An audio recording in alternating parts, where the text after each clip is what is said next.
Hello అండి అందరికీ. ఇంట్లో పచ్చి కొబ్బరి చాలా ఉందనుకోండి. అది వేస్ట్ అవ్వకుండా నేనొక మంచి రెసిపీ చూపిస్తున్నాను. పచ్చి కొబ్బరితో లడ్డూలు ఎలా చేసుకోవాలో చూపిస్తానండి. ముందుగా స్టవ్ వెలిగించి స్టవ్ మీద కడాయి పెట్టుకొని అందులో కొంచెం నెయ్యి వేసుకోవాలి.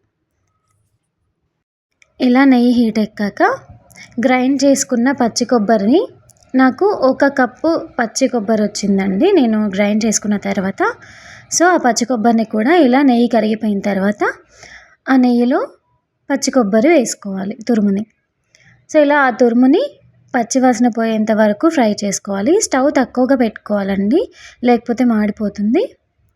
సో ఇలా కాసేపు నెయ్యిలో పచ్చివాసన పోయేంత వరకు కొబ్బరి తురుముని వేయించుకోవాలి. ఇలా పచ్చి కొబ్బరి, బెల్లం కలిపి లడ్డు చేసుకుంటే పిల్లలకైనా మనకైనా చాలా హెల్తీ అండి. సో నాకు ఒక కప్పు పచ్చి కొబ్బరికి హాఫ్ కప్పు బెల్లం సరిపోయిందండి.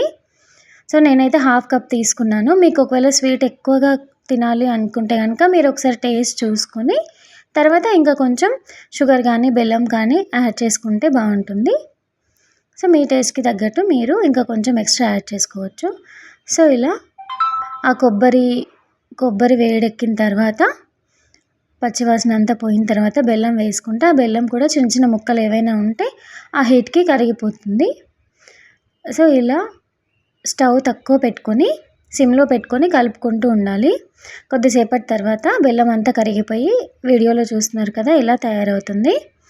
సో ఇలా తయారైన కొబ్బరి తురుముని ఉండలుగా చుట్టుకోవాలండి. లడ్డూలా ఇలా మీరు ఏ సైజులో కన్వీనియంట్గా ఉంటే మీకు ఆ సైజులో చేసుకోవాలి. ఇలా లడ్డూలు చేసుకోవాలండి.